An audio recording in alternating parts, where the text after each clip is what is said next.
ህግ የለም ለሴት ልጅ ኢትዮጵያ ውስጥ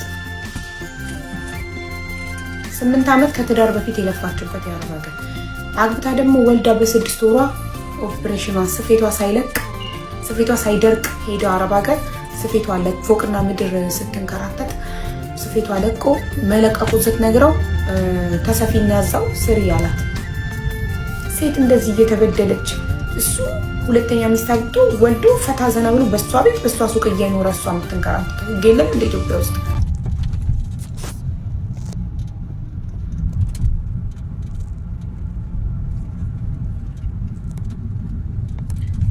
ሰላም ጤና ይስጥልኝ የዩቲዩብ ተከታታዮቼ እንደምን አላችሁልኝ? ሰላም ናችሁ? እኔ በጣም ደህና ነኝ፣ እግዚአብሔር የተመሰገነ ይሁን። እናንተም እንግዲህ በያላችሁበት ሰላም እንደምትሆኑ ተስፋ አድርጋለሁ።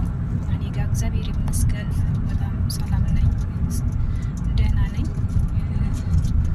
ቪዲዮውን እስከ መጨረሻው ተከታተሉት፣ ይጠቅማችኋል። ላይክ፣ ሰብስክራይብ ያደርጋችሁ ቪዲዮውን ምልክቷን እየተጫናችሁ እስከ መጨረሻው ተከታተሉት ማለት ነው።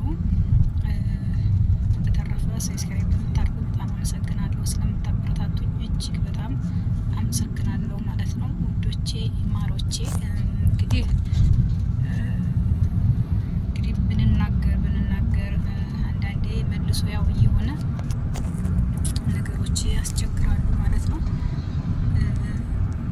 በነገራችን ላይ በተደጋጋሚ እኔ እንኳን በአቅሜ አንድ ሰው ማየው ሁለት ሰው ማየው ቪዲዮ ሰርቼ አውቃለሁ ማለት ነው። የመጀመሪያ አይደለም ግን ማለት እኔ እንጃ ወዴት እየሄድን ነው የምለው። ምክንያቱም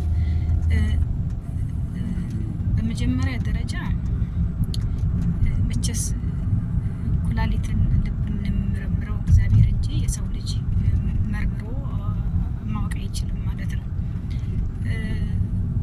ትዳር ማለት የሰው ልጅ ትልቁ በረከት ጸጋ ነው ማለት ነው። ትዳር ማለት መርጊያ ማለት ነው። ነገሮች ሁሉ የሚሰበሰቡበት ነው። ትዳር ቀላል አይደለም እና ብዙ ጊዜ እህቶቻችን ያለቅሳሉ፣ ወንዶችም ያለቅሳሉ። ግን አረብ ሀገር ያለ መከራ እንዳይመስላችሁ እውነት ነው የምላችሁ። እንግዲህ ትዳር የሰው ልጅ መርጊያው ትዳር ነው። ትዳር አስፈላጊ ጉዳይ ነው። የተቀደሰ የተባረከ ነው። ትዳር ከብዙ ነገሮች ይቆጥባችኋል ማለት ነው። ያ ሲባል ደግሞ ወደ ትዳር ብለን ስንገባ ደግሞ የሚጎዱ ብዙ ነገሮች አሉ። ለምን እና ወንዶች እስኪ ወንዶች ዛሬ ለእናንተ ነው ጥያቄው ማለት ነው። ምክንያቱም ገንዘብ ብቻ አይደለም የሰው ልጅ ትዳር ማለት ነው። እኛውም ሴት ልጅ ገንዘብ ካየ ሴት ልጅ መኪና ካየች ምናምን የሚባል አማርኛ አለ። ግን አሁን ላይ ማርያምን ትዳር ሴት ናት ትዳርን እያስተዳደረች ለማስተዳደር የምትሞክረው ራሱ ሴት ልጅ ናት ማለት በተለይ አረብ ሀገር ያለች ሴት ቤት ሰርታ እቃም ሟልታ አልፎም ተርፎም ደግሞ ወረት ይዛ ነው እንዲህ እየገባች ያለችው ማለት ነው። ያ ምንድን ነው? ገንዘብ ረክሶባት ሞልቷት ተርፏት አይደለም፣ ትዳር ስለምትፈልግ ልጅ መውለድ ስለምትፈልግ እንጂ ማለት ነው። ያንን ብላ ገብታ ግን እሱ እዛ ቁጭ ብሎ አንድ ብር ሳያወጣ የሰው ፊት ሳይገርፈው ፎቁን መሬቱን ሳይወጣው ጉልበቱን ሳይመጠጥ ቁጭ ብሎ ጫቱን እየቃመ እዛ ማለት ነው። በኋላ ንብረቴ የኔ ገንዘቤ ነው የ80 ገንዘቤ ነው ይላል ማለት ነው። ታዲያ አያናድም? ኦኬ እዚህ ጋር አንድ ነገር ልንገራችሁ እህቶቼ፣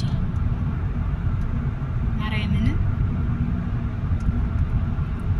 ልጅ መውለድ ከፈለጋችሁ ትዳር መያዝ ከፈለጋችሁ ማለት ነው ሀገራችሁ ገብታችሁ ንብረታችሁን ማለት ነው ኩባያ ሳትቀር በስማችሁ አድርጋችሁ ማግባት ከፈለጋችሁ ንጹህ ሰውነታችሁን እሱ እጅና እግሩን ይዞ እንደተገናኘ እናንተም እጅና እግራችሁን ይዛችሁ ተገናኙና ተጋቡ።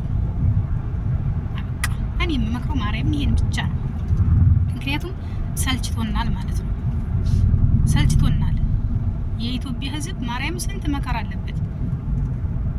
እዛ ትዳር ይሆነኛል ብላ ገንዘቧን አቀብላ እሪቁቁ ሚዲያ ላይ እኔ በወንዶቹ ብቻም አልፈርድም። ሴቶችም ጋር ችግር ስላለ ነው። እመቤቴ ሴቶችም ጋር ችግር ስላለ ነው። ወንዶቹ ብቻ አይደለም። በቃ እሱም ሰርቶ እሷም ሰርታ በባዶ ይገናኙ። በቃ ይሄን ነው የምመክረው እኔ እንጂ አረብ ሀገር ሰርታ ሂዳ የሰራችውን ንብረት የሰራችውን እኩል 1 2 3 አይደለም ሚሊዮን እኮ ነው እንደዚህ አይነት ነገር የሚያጋጥመው። ድንግልዬ ሚሊዮን ነው የሚያጋጥመው ማለት ነው። እንዴ ገና ብዙ አመት ሰርታለች፣ ብር ይኖራታል። አከይ እዛ ጎኔ አሁን በቀደም ሆነ ልጅ ሚስት ፈልጋለሁ አለ። መብራን ግልጽ ሚስት ፈልጋለሁ ለምን ዘት ተገባም አልኩት። እኔ ቦታ አለኝ እሱ እንደውም ተመጣጣኝ ይሻላል በቦቱ ማለት ነው። ቢያንስ ቦታ አለኝ አለ። ውሸቱን እውነቱን ፈጣሪ ብቻ ያውቅ። ቢያንስ ቦታ አለኝ እሷ ቦታ ካለ እኔ እሷ ብር ካላት እኔ ቦታ አለኝ አለ። እንዴ በቃ ፍቅር እኮ የለም አሁን ላይ እግዚአብሔር ፍቅር የለም ብሎ የሚያስደመድመው ብዙ ነገር ስላለ ነው። እንደዚህ አይነት ነገር ስላለ ነው። በገንዘብ የተመሰረተ ደግሞ በገንዘብ ይፈርሳል። ገንዘቡ ሲያልቅ ይፈርሳል። እና እህቶቼ ወንድሞቼ የምመክራችሁ ንጹህ ወንድ እንኳን ሊኖረው ይገባል። ወንድ እንደው በመጽሐፍ ቅዱስም ሆነ በቁርአንም ወንድ ልጅ አስተዳደር ሲባል ምንም ችግር የለም። ወንድ ልጅ ኖሮ ሴት ልጅ ባይኖራት ችግር የለውም። ይሄን የምለው እኔ ሴት ስለሆንኩ አይደለም። ልጅ የወንድ ልጅ ነው። የወንድሞቼ ልጅ የእህቶቼ ልጅ ወጣት ናቸው፣ ግን ጎበዝ ናቸው። እግዚአብሔርን የኔ ወንድሞች ጎበዞች ናቸው። ራሳቸው ናቸው የሚያስተዳድሩ፣ ሰራተኛ ሳይቀር ቃጥረው ማለት ነው። ቤተሰቦች ሆኖ ሳይሆን እውነቱ ራይቱ ነው የምነግራችሁ ማለት ነው። ሰራተኛ ሳይቀር ቃጥረውላቸው እነሱ አፈርዴ ከዲሚ እየተቀላቀሉ እየሰሩ ነው የሚያመጡት። ጎበዞች ናቸው፣ ጎበዞች ናቸው። ስለዚህ ወንድ ልጅ ኑሮት ሲያስተዳድር ደስ ይላል። ለሱም ክብር ሊኖር አለው። ከላስ ያኔ ክብር አለው። በቃ ክብር አለው ማለት ነው። እኔ አሁን አንድ ቅንጣት ልጅ አለኝ። ሚስቱን ካቻለ እንዲያስተዳድር ነው የምፈልገው። እመቤቴን እንዲያስተዳድራት ነው እንጂ የምፈልገው እሷ እንድታስተዳድረው አልፈልግም።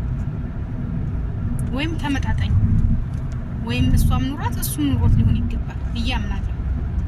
ግን እሱ ሳይኖረው የሴት ገንዘብ የሚያይ ከሆነ የመጀመሪያው ጸብ እኔ ጋር። ግን እግዚአብሔር ይመስገን ልጅ እንደዚህ አይነት አስተሳሰብም የለውም።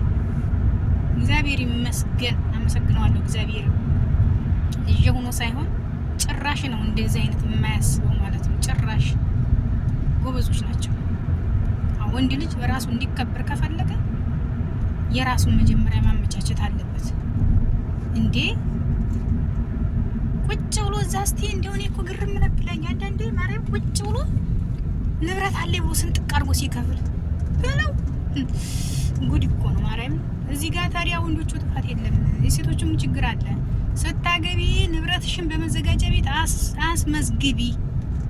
አስመዝግቢ። ብር በባንክ ቤት ካለሽ ደግሞ ቦታ ገዝተሽ በስምሽ አድርገሽ አስመዝግቢ። አንድ ብር አታውጭ ትቶሽ ለሚሄድ አባቱ። እዚህ ጋር ወንዶች ልትጥሉ ትችላላችሁ። ማርያምን ልትጥሉኝ እኔ ወንድሞችን ቢሆንም አጥራገርጋቸዋለሁ እንደዚህ አይነት ሀሳብ በሰማ ማለት ነው። እንዴ ሴት ልጅ ወልዳ እያለቀሰ 10 አመት ሙሉ 8 አመት አሁን እቺ 8 አመት የሰራሁበት ነው ሱቁን ከፍቶ ምናምን ነገር እሱ ይኖር ማለት ነው። ተከየሉ እንግዲህ በጣም ብዙ ናቸው የሚያለቅሱት። አረብ ሀገርማ በስመ አብ ወወልድ ወመንፈስ ቅዱስ እንዴት ብሎ ገንዘቡ እንደሚመጣ የሚያቀቀዋል። እና አሁንም መልእክት የማስተላልፈው ምንድነው ለወንዶች ብቻ ሳይሆን ሴቶች ብራችሁን ያዙ፣ አታግቡ አለለም። ምክንያቱም ማግባት ግዴ ነው። ልጅ ለመውለድ ሲባል ማግባት ጥሩ ነው፣ አግቡ።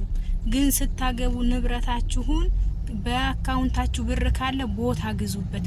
ለምን በአካውንታችሁ ብር ካለ የሆነ ነገር ቤታችሁ ሲጎል አንስታችሁ ታሟላላችሁ። ይሄን እያሰቡ ነው የሚገቡት ማለት ነው። ወንዶች ራሱ ካፈለገ ያስተዳድራችሁ፣ ካልፈለገ ጥጉን ያዝ። እንዴ ወይ ጉድ! እንደዚህ እያደረገ እያስለቀሰ እሷ በሰራችበት ንብረት እኔ እዚህ ጋር ወንዶች ሁሉንም እያልኩ አይደለም፣ እዚህ ጋር የምትረዱ ነገር ማለት ነው። ወንዶች ሁላችሁንም እያልኩ አይደለም። ኩሩ ወንድ አለ፣ በራሱ የሚተማመን ወንድ አለ። የሴት ገንዘብ መስሎት የሴት ገንዘብ እንትን የሚጠየፍ ወንድ አለ። በቃ እንዴት ልበላችሁ፣ በጣም የሚጠየፉት አርጎ የሚይዝ ወንድ አለ። ምንም የሷ ገንዘብ የሷ ሀብት ንብረት ምንም የማይመስለው ወንድ አለ። የለም እያልኩ አይደለም፣ በደፈናው ማለት ነው። ግን አንዳንዶቹ ደግሞ ለክስክሶች ወይ አምላኬ ተቃጥዬ ሞትኩኝ። እኔማ ማርያምን እንደዚህ ወጥተው ሲያለቅሱ ያሳዝኑኛል። አንዳንዴም ያናዱኛልም ያሳዝኑኛል። ጉድ እኮ ነው ማርያምን፣ ጉድ እኮ ነው።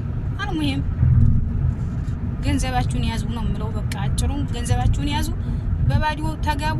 በባዶ ሲፈታችሁ ጥርግ ብሎ ሲሄድ የዛ ጊዜ ንብረትሽ አንቺ ጋር ይቀራል። አለቀ። ጊዜው እንደሆነ ተበላሽቷል። በአሁኑ ሰዓት ጥሩ ትዳር አገኛለሁ፣ ጥሩ ህይወት እኖራለሁ ላ የለም። በፊት የባላባልኝ ተብሎ ነበር የሚታጭው፣ የማናልኝ ተብሎ የማን ዘር ናት ተብሎ ነበር የሚታጭው። አሁን አይደለም እናቴ። አረብ ሀገር ከሆነች ስንት አመት መልኳ ምናምን ትልቅ ትሆን አሮጊት ትሆን ላላላ ብር ይኖራብ ብቻ፣ ድንግልዬ ብር ይኖራብ ብቻ በቃ። ምክንያቱም አብሯት አይዘልቅማ። መጨረሻ ላይ እኮ አብሯት አይዘልቅም። የሚፈልገውን ተጠቅሞ ስለሚሄድ አሮጊት ሆነች፣ ሽማግሌ ሆነች፣ ጨረጨሰኝ ትሁን፣ የደከማት ትሁን ምንም ችግር የለበትም።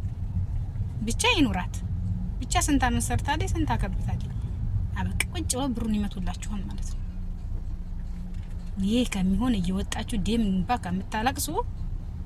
እንባ ከምታለቅሱ በስምሽ አድርጊ ነው። በስምሽ አድርጊ። ለምን የተሰበረችው ኩባያ አትቀርም። ወረቀትና ሞኛ ያዝ አይለቅም። መዘጋጃ ቤት ሄደሽ ድቅድቅ አርገሽ ትጽፊያለሽ። አለቀ። እጅና እግርሽን ይዘሽ ትገቢያለሽ። እጅና እግሩን ይዞ አይደለም የሚመጣው፣ እጅና እግርሽን ይዘሽ ትገቢያለሽ። አዎ 2 ወር ማስተዳደር ሲያቀተው በይሂጅልኝ ይላል። ያላት ደግሞ ይፈልጋል። የዛ ጊዜ አንቺ ንብረትሽን ይዘሽ ኮራ ብለሽ ወጣ በቃ ይሆናል እንጂ እየወጣችሁ አታስቸግሩ ሰው። ስንት አመት ሀዲነት ልንወጣ አይደል እንዴ? እንደዚህ መከራችን የምናየው ከሰው ጥገኝነት የለመውጣት እኮ ነው። ግን ሰርተን ለወንድ ያቀብለን መልሰን የምናለቅስ ከሆነ ምንም ዋጋ የለውም እናቴ። ሰምታችኋል። ላይክ አርጉ። ቻው። አመሰግናለሁ።